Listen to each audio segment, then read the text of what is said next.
Bienvenidos a Filosofía en tiempos de no filosofía, un espacio de reflexión profunda sobre el pensamiento filosófico. En la actualidad, un programa dirigido por Filosofía Tierra.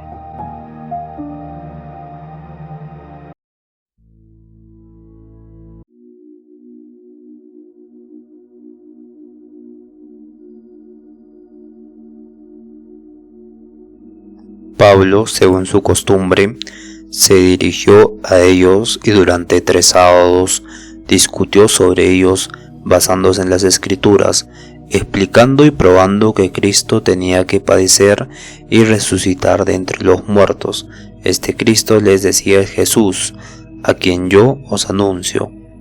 Algunos de ellos se convencieron y se unieron a Pablo y a Silas, así como una gran multitud de los que adoraban a Dios y de griegos y no pocas de las mujeres principales. Hechos está en el versículo 17 del 2 al 5. Bienvenidos al día 1.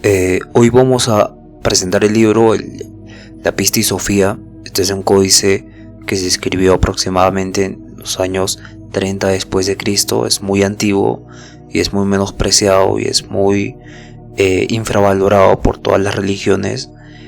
Este es un códice muy importante para el desarrollo de la filosofía, ¿no? Es muy reflexivo porque se trata de que la sabiduría está atrapada en la materia, en la oscuridad, y trata de elevarse por medio de Jesucristo, ¿no? Por medio de Cristo. Y este códice se encontró en 1725 aproximadamente se descubrió por el doctor Carl Wilfred Wojtyła, que básicamente fue el que rescató, ¿no? El que descubrió estos códices. El texto fue conservado en la Biblioteca de Inglaterra porque fue adquirido por el doctor Anthony Asquith en 1772, o sea, mucho tiempo, más de 50 años después, y lo heredó a su hija María Asquith, que en 1785 lo dona al Museo Británico. Entonces, por eso tiene ese nombre, el códice Asquith o el Codex Asquewianus. En este sentido,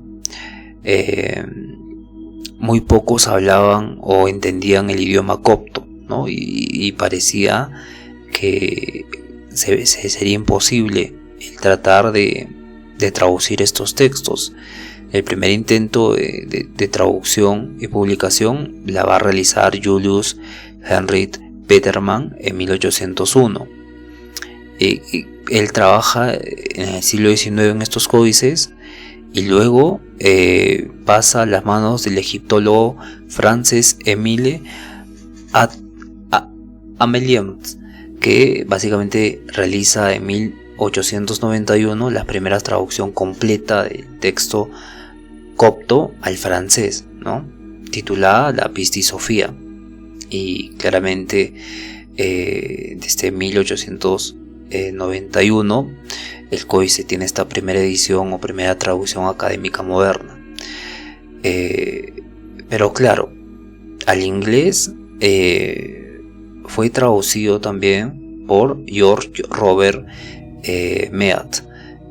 Muchos lo conocen como J.R.S. Mead, que básicamente es la primera traducción al inglés que lo hace de forma completa, Mead, y la acompaña de notas también. Entonces su edición se basa en el texto del Codex Asquith y también en la revisión del francés Frances-Émile, que básicamente difunden este texto en primera medida, ¿no? Y cuando lo hace Mead, básicamente el texto se vuelve académico, entra en el ámbito académico, influye en la cultura occidental moderna y es infravalorada en este sentido. Es muy interesante analizar este texto porque es una fuente de reflexión profunda sobre la liberación del alma, la sabiduría femenina, la trascendencia, lo que está más allá de lo meramente histórico o racional. Y claro, es un ejemplo de cómo los pensamientos entendían el mundo, ¿no? Entendían el conocimiento, entendían el mal, el cosmos. Y claro, también puede servir para una referencia, para presentaciones sobre metafísica, mística, ética, cosmología, una mezcla narrativa, ¿no? Porque tiene este material en intereses sobre la conciencia, sobre la metafísica, sobre estados alterados, sobre todos estos intereses filosóficos referente al entendimiento mismo, ¿no? El origen de la comprensión, como me gusta mencionar también. Entonces, es un texto bastante ordenado y es el testimonio, básicamente, de cómo Jesús resucitó y se quedó enseñando a sus discípulos, ¿no? Se queda enseñando a sus discípulos y lo hace por medio de Sofía, ¿no? Sofía termina siendo la sabiduría que se queda encarnada en el mundo material y claro, ella buscando la luz ve el mundo material y queda atrapada acá, ¿no? Es confundida y se queda acá. Y las enseñanzas que va repartiendo Jesús hace que sus discípulos reflexionen sobre los arrepentimientos, ¿no? Y muestra esta cosmología compleja, ¿no? De múltiples cielos, poderes intermedios, etcétera. Es muy profundo, ¿no? El relato de la caída de Sofía, que es la sabiduría, es este proceso de caída y redención. Caída y redención, que básicamente tiene estas enseñanzas morales para la liberación del alma, ¿no? Para la liberación también de deseos, vicios, superar esta etapa carnal, ¿no? Es una fuente muy interesante de conocimiento que nos puede conducir más allá de nuestra comprensión, ¿no? Y hacer algo que está de acuerdo con parte de lo que hacemos acá, que es básicamente borrar nuestros juicios y que el conocimiento se manifieste dentro de nosotros y perdernos en lo que dice, es lo que se quiere, ¿no? Porque si lo le vamos a leer con prejuicios, con conocimientos prescritos y con toda la filosofía que hemos adquirido en todos estos años, el texto va a terminar siendo una interpretación mía sobre el texto, ¿no? Y básicamente lo que queremos es ser objetivos en la comprensión. Eso siempre es lo que se busca, ¿no? La objetividad en la comprensión. Ser objetivos con lo que leemos, cómo lo entendemos, cómo reflexionamos sobre lo que dice, y va a ser una práctica también sobre el pensamiento crítico que vamos a tener nosotros, ¿no? Crítico con nosotros mismos, porque nos vamos a ponernos límites, pero también vamos a reflexionar sobre hasta qué punto podemos comprender o no el texto. Por eso es importante y me emociona mucho leer este libro, ¿no? Es uno de los libros más extensos que se conservan después de la biblioteca de Nag Hammadi.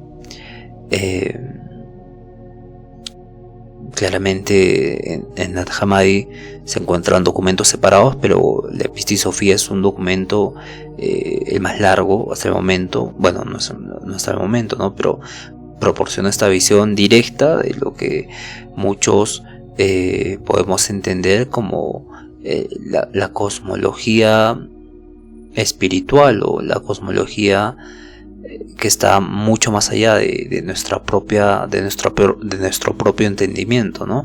E ir más allá del entendimiento es superarnos a nosotros mismos. No es caer en la locura como muchos docentes tienen miedo, ¿no? Tienen miedo que lo opuesto de la razón sea la locura, ¿no? Y combinan esto con lo dionisiaco y lo apolíneo, ¿no? Apolo es el orden, la estructura, y Dionisio es básicamente el caos, ¿no? Entonces hay que enfrentarnos al caos para darle orden al caos, ¿no? Hay que ver el caos y ver que tiene un orden. Ese orden ocurre con la comprensión. La comprensión súbita, como el insight que vimos en la filosofía de la Gestalt, nos va a permitir entender el códice perfectamente, y eso es lo que queremos. El conocimiento, saber, conocer, ampliar nuestra conciencia, no en el sentido de teórico, sino en el sentido reflexivo y crítico sobre lo que estoy leyendo, lo que estoy entendiendo y cómo le estoy manifestando aquello que estoy entendiendo, ¿no?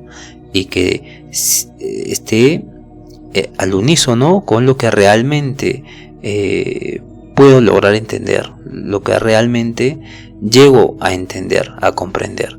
Ese es el punto. Este códice tiene un estilo un poco difícil, ¿no? Porque la introducción señala que a veces va a mostrar frases muy reservadas, ¿no? Muy para el contexto en el que se estaba hablando. Entonces también va a tener estas cláusulas incidentales, ¿no? Este tipo de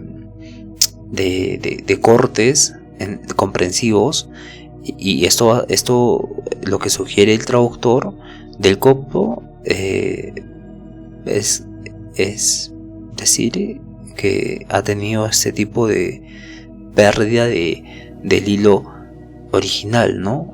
Se ha perdido pequeñas partes que conectaban a la versión original. Estamos hablando de un texto que tiene más o menos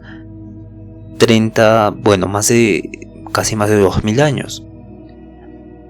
Le faltan 5 años más y va a tener 2000 años. Eso es, imagínate tú, ¿no? Un texto tan antiguo, y claro, la datación es precisa, ¿no? Y es científico y es académico este texto, y al acercarse desde una perspectiva académica se recomienda siempre la edición crítica de estudios complementarios, ¿no? Porque el simple hecho de leer el texto sin contexto puede resultar desconcertante para nosotros y para ustedes también. Entonces, para alguien interesado en filosofía, este texto es una fuente de reflexión, ¿no? Es una fuente de reflexión profunda. Es un material que nos va a permitir conectar distintos temas de la filosofía de la mente, epistemología, nociología, cosmología, teología. Va a ser una experiencia completamente diferente, muy nueva, muy interesante, muy nutritiva, y claro, estamos emocionados por leerlo de una vez. Bien, entonces, sin nada más que agregar, nos vemos el día de mañana. Y bien, ¿no? Va a ser una experiencia muy, muy bonita leer la Pistis Sophia, el Codex Asket, y nada, vamos a ver hasta qué punto podemos expandir el entendimiento, hasta qué punto podemos mejorar nuestra concentración, nuestra comprensión también, y claro, va a haber mucha sabiduría que vamos a tener que adquirir, que desarrollar, y nada, sin nada más que agregar. Este es un video muy corto, y nos vemos el día de mañana. Cuídense todos, un fuerte abrazo, conózcanse a sí mismos y por favor sean felices. Hasta el día de mañana, cuídense.